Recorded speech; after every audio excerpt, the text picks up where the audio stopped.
Alright, it's Chatzu here with my review for Star Trek, the new one. I saw it on an opening weekend, and this read's not going to be terribly long or complicated, mainly because it's not terribly fresh in my mind after all this time. I'm going to do a review about it later when it comes out on DVD, though. But anyway, really good movie. I give it 8.5 stars. I haven't really come up with a specific rating for it yet, but all in all, awesome. The cast, I really loved the cast. A good majority of them at least, really did capture the essence of the original actors, which I thought was really awesome. Especially, of course, the guy that plays Spock and the guy that plays Bones. That guy was spot on awesome. I like the new look of the ship. I like the old ship look better, but I like what they did with this. Actually have all of J.J. Abrams' other movies, including Mission Impossible 3, Cloverfield. Yeah, I think those are the only two other ones that he did. But anyway,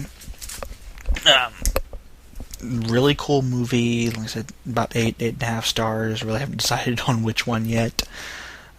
Take a second viewing to come up with that. The acting was surprisingly good, especially considering what this movie is, a reboot of the franchise. And I also really loved how they explained all the changes and everything. I love the whole alternate reality, which that's certainly not a spoiler by now. And the Leonard Nimoy cameo. Well, I would call it a cameo, but it really is more like a role, which, hell yeah, even better. But all in all, it's a really cool movie. If it's still playing somewhere in your area, definitely check it out.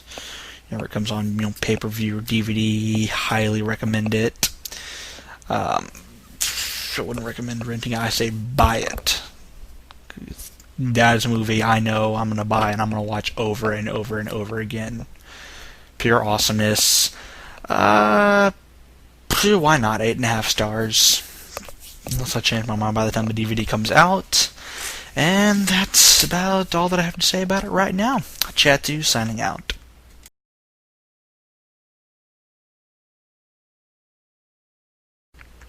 Alright, Chatzu here with my review for Taken.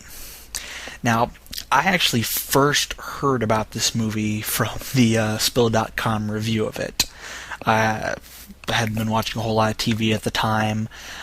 I saw that, I'm like, oh, that looks really interesting, and where's the main character?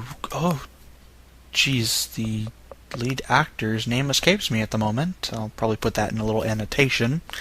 Oh, Liam Neeson, there we go. Of course, he's always been among my favorite actors, especially because of Darkman, hell yes. And I finally watched the trailer for this movie, and I'm like, oh, this looks really good. I'm thinking, oh, okay, Spill.com, they gave it a rather positive rating, and I tend to, some of the time, share their opinions on movies. And then, a couple of weeks back, I actually rented it, or my brother rented it, and we watched it, and both of us just about had the same opinion on that movie, which was, hell yes, movie is awesome. I'd give it 7.5, 8 stars. Yeah, hell, just because of Liam Neeson, I'll go ahead and give it an 8. But, definitely worth it. Really all depends on who you are. I'd say buy it, but depending on who you are, you might want to rent it first just to make sure.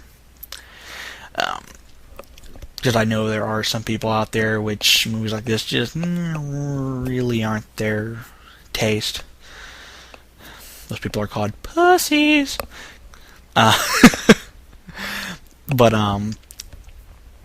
there's lots of good action.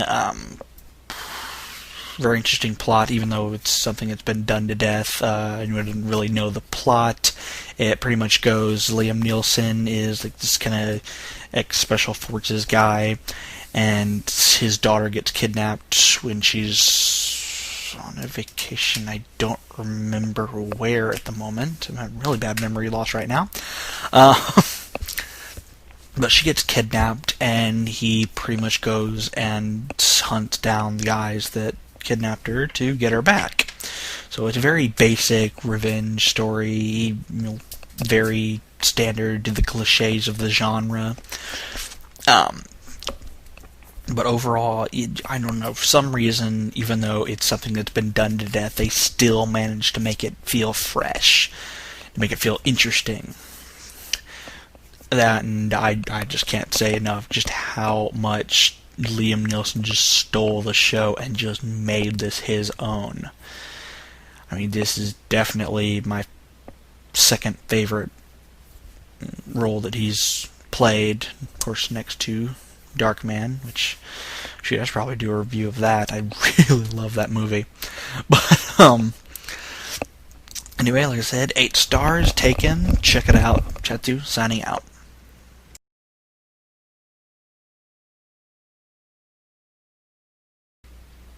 Hey guys, Chatzu here with my review for Batman Begins. Now, I haven't seen this movie in a while, so keep in mind some details may not be terribly fresh in my memory, but this was definitely a huge step up from, say, Batman and Robin, which was just a complete clusterfuck. Just really good movie, very well directed by Christopher Nolan, and also very interesting choice for Bruce Wayne / Batman, Christian Bale. He's a really good actor, and of course, like I've already said, not as good as Michael Keaton was in the original Batman and Batman Returns, but he does the job. He gets the job done. Also, Katie Holmes, she is a bit pretentious, but she's not terrible. Not as bad as she could have been, which she could have been horrible. But yeah. So this, when it first came out, I just thought, oh my god, that's the most awesome thing I've ever seen. It didn't take long for that to wear off. I give this movie a rating of 8 stars. The plot is very mature, especially for a comic book movie. It's very grounded in reality. It really takes the characters seriously, which I like, which is what a lot of comic book movies don't really do. Which there are some fun ones that do pull it off with the whole campiness, kind of silly, zany things going on. But this one really, like I said, puts it down to earth. Though I will say, the original 1989 Batman was by far a superior film, mainly because it was good throughout. There are some scenes in Batman Begins, I'm not too crazy about. I did like the fact that Liam Neeson played the villain, Ra's al Ghul, which there's a direction I really didn't see them taking, putting Ra's al Ghul in one of the movies. And that's right, there was a Scarecrow. It tells you just how important his role was in it. Because, he's mainly, crazy doctor, or whatever he's supposed to be, psychiatrist, I guess. Head of mental institution, I guess would be the title. But, he really becomes Scarecrow for about a few seconds, and then he's tased in the face, and bam, he's off screen, never be seen until the opening of The Dark Knight. Well, not the opening, but more than likely you've already seen The Dark Knight, so y'all know what I mean. But yeah, overall, a really cool movie. The action was a bit choppy. A lot of the times you really couldn't tell what was going on, but there were a lot of, really great character moments, good acting, good atmosphere, stuff that really did make up for it. But like I said, good movie. If you haven't seen it, I do recommend it. 8 stars, and Chatzu signing out.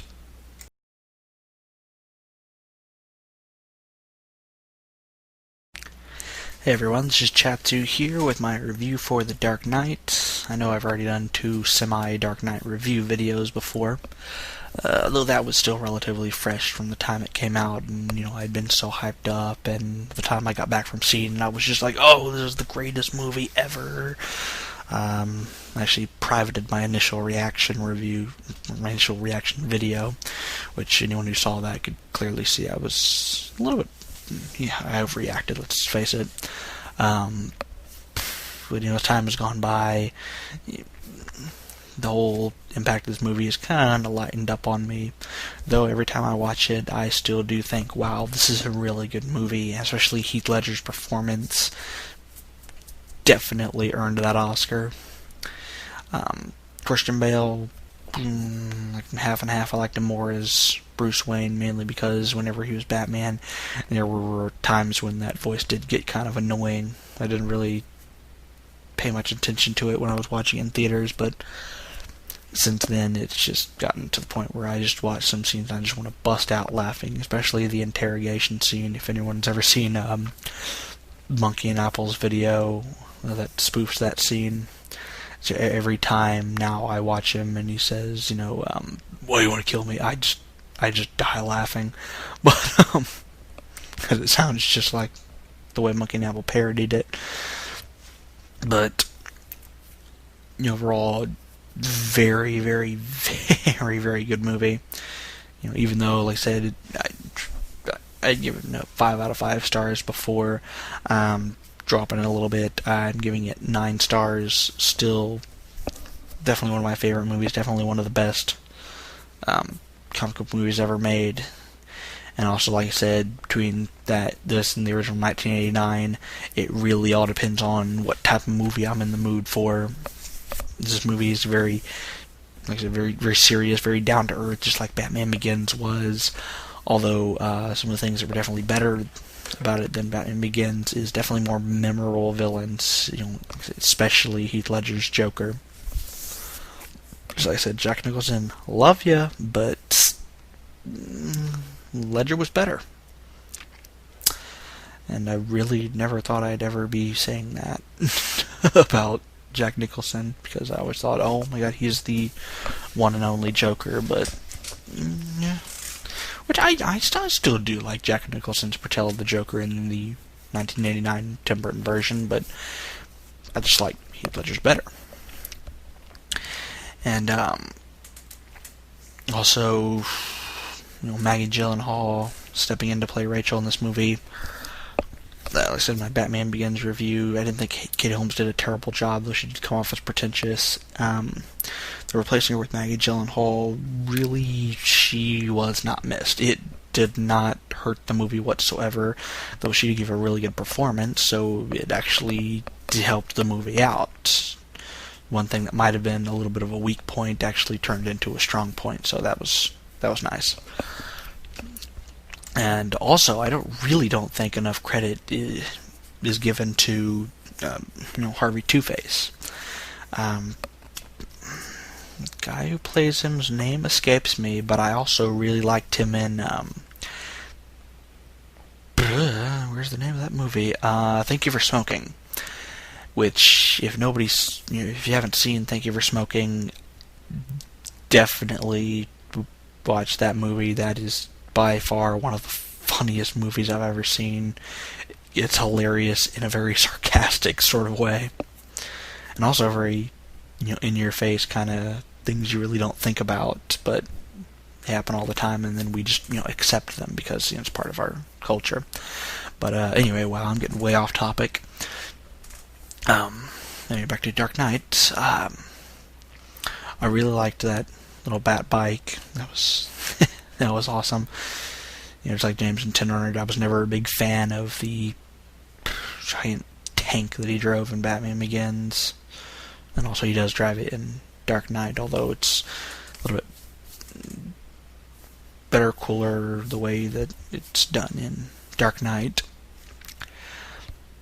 And I know there was something else I wanted to talk about. The score. The score was really good. Honestly, I'm amazed that the score wasn't or the composer wasn't nominated for an Oscar, because that was just really got you into it. And see, I said before, people said it was, a little too long. Well, honestly, and I've also said this before, I didn't want it to end. I I sat there watching it going, geez, this is just really, really, really awesome. And, I think everyone that was involved in making it should be very proud of what they created. And, of course, Heath Ledger, may he rest in peace. And, like I said, overall, incredible movie. 9 stars. And there's not really much more I can say that hasn't already been said about this movie, so I guess I'll just leave it at that. Chatzu, signing out.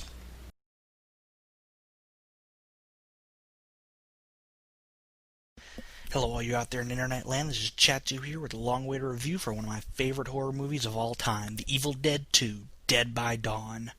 As far as the story goes, it starts off with pretty much a recap / retelling of the events that happened in the first Evil Dead. In this retelling, it was just Ash and his girlfriend instead of the whole group that went into the cabin. And the movie itself is actually split into 2 different parts. The first part is just Ash by himself against the Deadites, who are pretty much the demonic creatures that are the villains of the movie. And the second half is kind of like a throwback to sort of George Romero zombie flick, where it's just a group of people trying to survive against pretty much evil forces.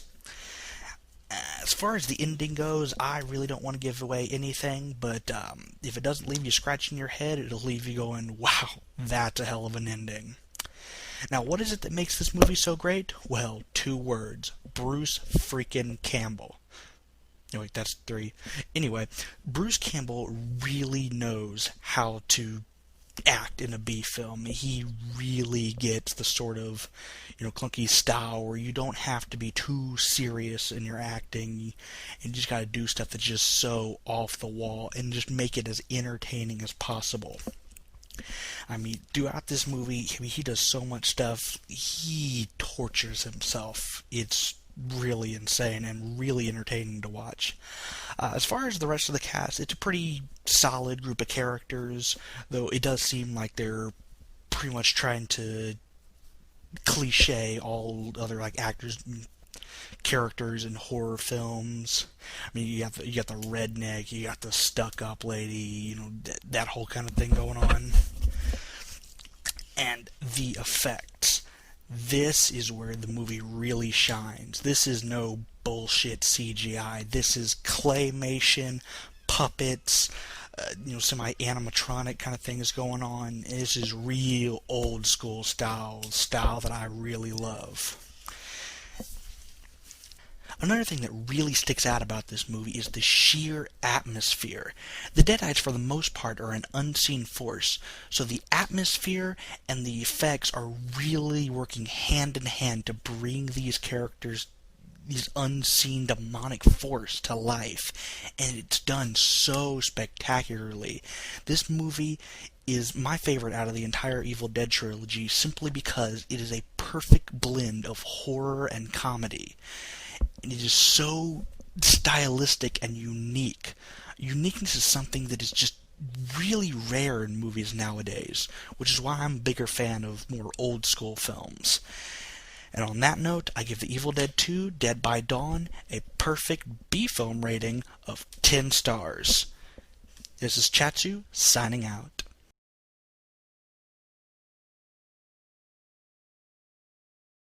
Alright, this video is pretty much just going to be me showing off some pretty cool deals that I got off eBay, and some video games and such.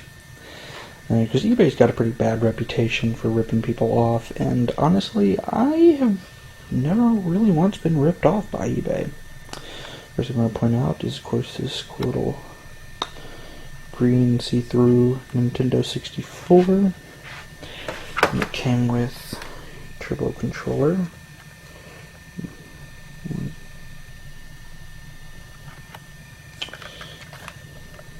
You can see all the wires through it and everything. I just love that. Shark Pad Pro 64 2. Trigger Pad Pro 2. I don't know how to read that. Huh. Anyway, came with that. Plus, box over here. Came with this interesting little controller. Actually for racing games, the Ultra Racer 64. This thing right here moves. These are up, down, left, and right. Extras, I'm not sure about that. I haven't actually used this controller yet, but it looks pretty neat. There's your Z button, and L and R. Just start, and it says set. I don't know why it says set. Something like right here, but I don't know what that is. But and then here, it's actually, I can find out where it is. So your A and B buttons. On and off. Baby. And I haven't actually used this thing yet, like I said, but I would really like to start using this. So it just looks cool. But it also, I finished recording there, but kind of came with it on. It also came with WWF Warzone, Turok 2, Seeds of Evil. Came with All-Star Baseball 99, Rally Challenge 2000, MRC. Haven't in any detail played these games yet, but Madden Football 64. It also came with, let me check on this real quick here.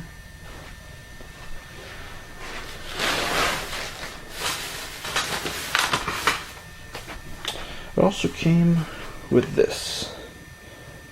Do not ask me why, but there's something weird about his nose. Damn thing should be centered. There's actually a joystick. I just sound do more wrong. But anyway, I got that for like, oh jeez, $30-something. So yeah, pretty sweet deal. And of course, as for this PlayStation I got, I already had a PlayStation 2, but figured, what the hell? Of course, it works just fine. It can open well, latches shut. That memory card. Let this focus. Okay, yeah, that memory card came with it completely blank, and it actually came with 4 controllers. None of them have the analogs, but zoom out. Yeah, I don't have the analogs, but still pretty neat. I think this one's custom painted, mainly because of, I don't know if this camera can do it justice, but then you look at that and it's still gray, so I think they painted this themselves. It came with 2 controllers like this. I don't have it in this box, but it also came with a turbo controller, which came with controller extenders, as well as a multi-pad, and also a PlayStation Underground case. All kinds of nifty little pouches and pockets on there. And yeah, all that was $50. So, a really damn good deal. So that's for all those eBay naysayers, those people who want to try out eBay, who are like, I don't really know if I want to. Yeah, you do. Because as long as you shop smart, you'll be perfectly fine, and you'll get great deals like I did. Wow, it's like this video has been pretty much promoting eBay. But anyway, so, yeah, if you're looking to, get video game consoles pretty cheap, a little nostalgic touch, and yeah, there's some great deals to be found out there. And that's all I have to say about that. Chatzu signing out.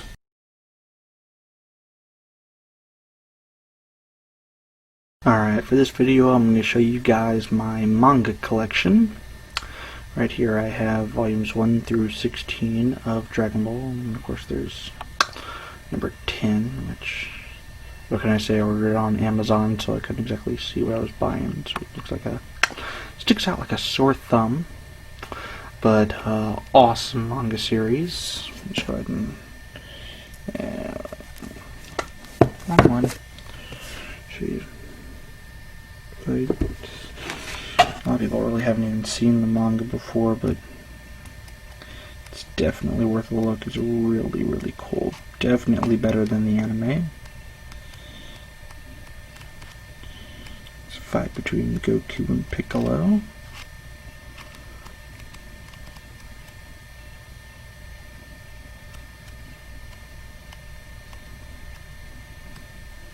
So awesome.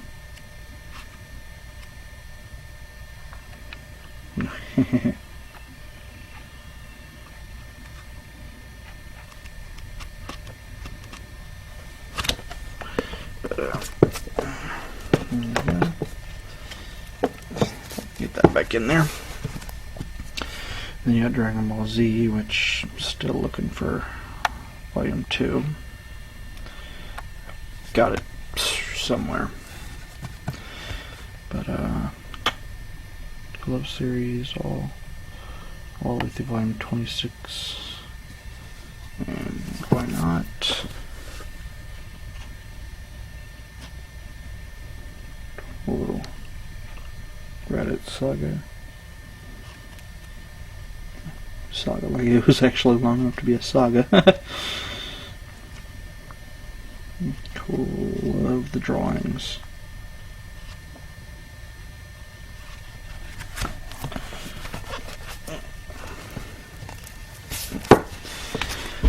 But yeah, besides volume 2, got all those. So. And then you've got Ranma half. Ranma 1.5 out. Oh, I don't know how that's pronounced.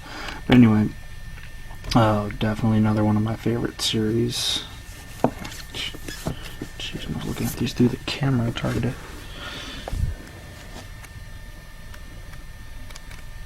But, really, really cool.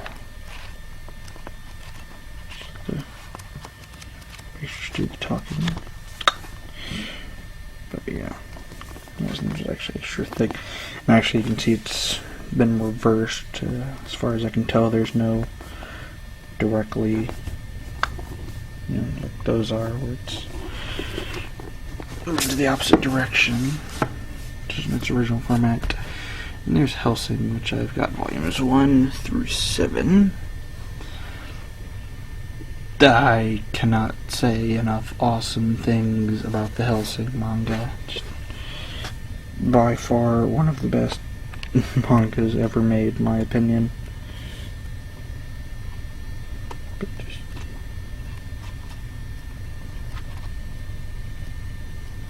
really, really cool.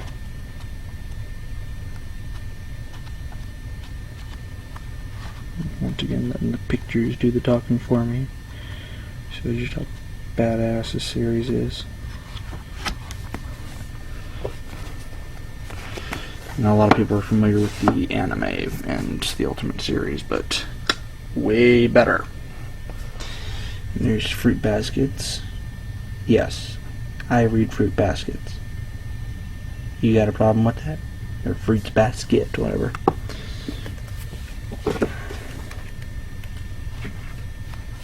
How's that on it? Yeah. Anyway, really interesting manga. I've only gotten like part of the way through volume 3, but already really good.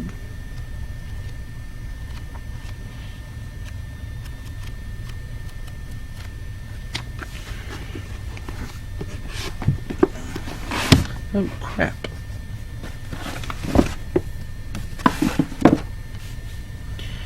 We got Hina, which only got to volume 3.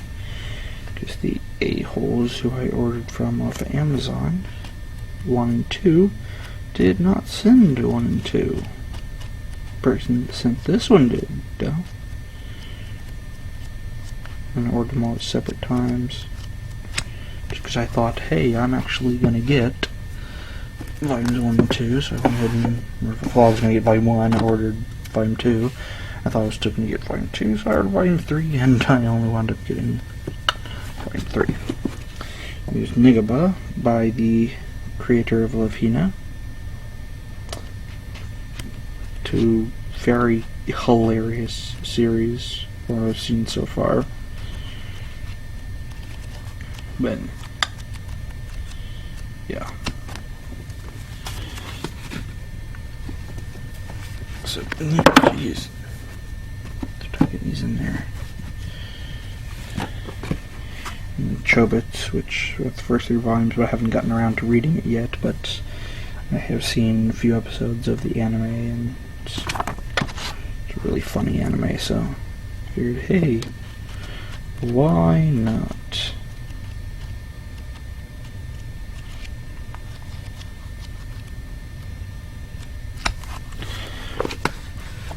Oh man, I gotta wrap this up. It's getting to the over 5 minutes right now. Don't want to hit 10. Oh, and well, you know, I got one more to go. Yu Yu Hakusho. Hell yes. One of my favorite anime of all time. I'll just come right out and say that one. This first volume of the manga actually has a lot of stuff that wasn't even in the anime. You know, some people consider it, you know, filler, but definitely some of the most interesting filler I've ever seen. As, you know, it's actually entertaining. Pretty much Yusuke just going around helping dead people out. All kinds of awesomeness. Volume 2 is actually a hardcover. Used library copy that I got off Amazon. Right there.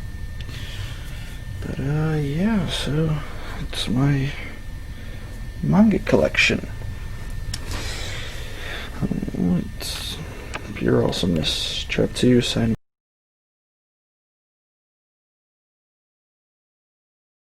Alright, and here is my anime collection. To start off, got the entire series of Neo Genesis Evangelion. Don't have the movies, but what are you gonna do? Got the entire series of Dragon Ball Z, as well as Dragon Ball GT. It's getting hard to sit like this. The movies, all 13 of them, plus the Trunks and Bardock special. Got Dragon Ball Path to Power, the Fortune Teller Baba Saga, and Piccolo Jr. Saga Part 2. Mystic Adventure. Then I got Path to Power, Sleeping Princess, and Devil's Castle, and the Mystic Adventure. There's a little 3-pack I got after I got those two. Got DVD of Dragon Ball GT, which I didn't know a whole lot about the series at the time, but that picture right there made me want to get it. I'm like, oh, that looks badass. Maybe it's a pretty good episode, I guess. Anyways, for all I do.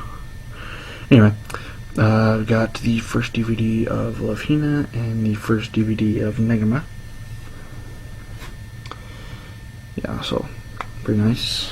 Got the first 2 box sets of Naruto, and I just started to lose interest in the series altogether.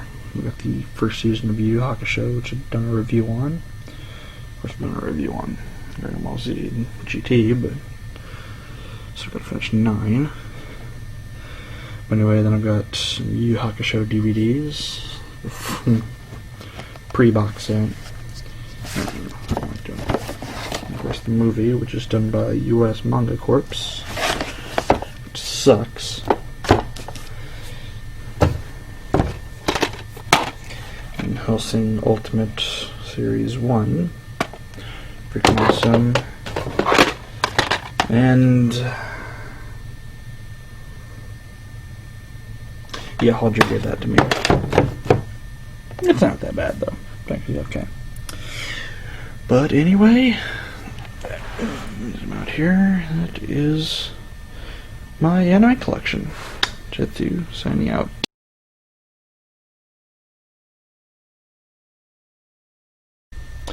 Alright, time for my first ever comic book review.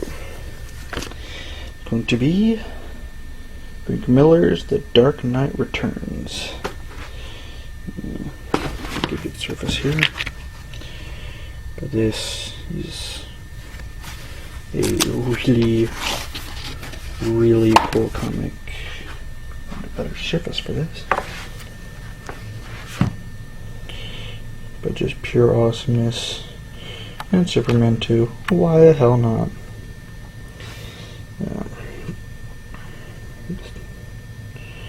Page after page of just classic. Here's Frank Miller, the guy who did 300, Sin City. I believe he worked on Daredevil for a time.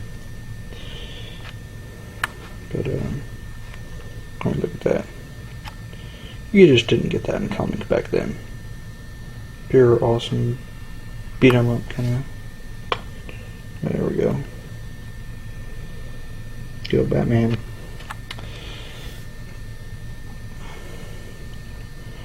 But yeah, just freaking crazy and very, very dark. This is certainly not kid stuff. Then again, I've never been under the impression that comic books were for kids. I know a lot of people would like to say so. There's a lot with some very, very mature themes. Just look at mangas. Just awesome picture of Batman. Now, there are some people who are kind of turned off by the art style in this, but you know, it's gritty and it really does fit the tone, the overall tone of it, which is pretty much set well into the future. You see, that's Bruce Wayne. He's an old man, and actually, Robin in this, it's not Dick Grayson, it's not Tim Drake. It's actually a girl. Oh, jeez, there she is. I haven't actually read this in about a year, so I don't really remember what her name is. But yeah. So really bizarre concepts. And overall, one of the best comics I have ever read. Of course, then again, I've had the Death and Return of Superman. I think I bought it the exact same time about this, and I have never gotten around to reading it. So I did start reading Dark Knight Strikes Again. I don't know if you can see it there. A lot of people say that it's pretty bad, but I don't know. I started reading it. It seems cool so far. Well, of course, not as good as Dark Knight Returns, but hey, what are you going to do? Dark Knight Returns is a classic.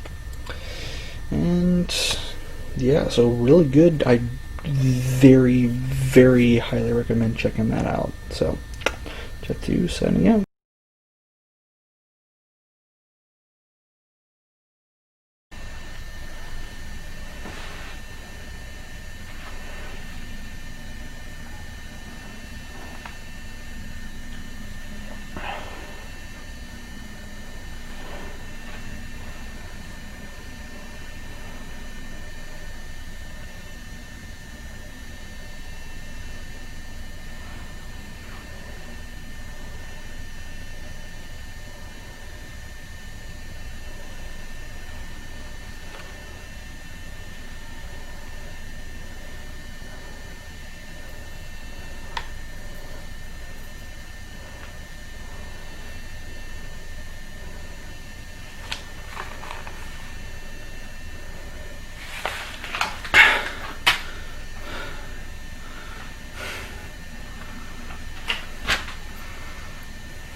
And for my grand finale, I am unprivating the Fred videos.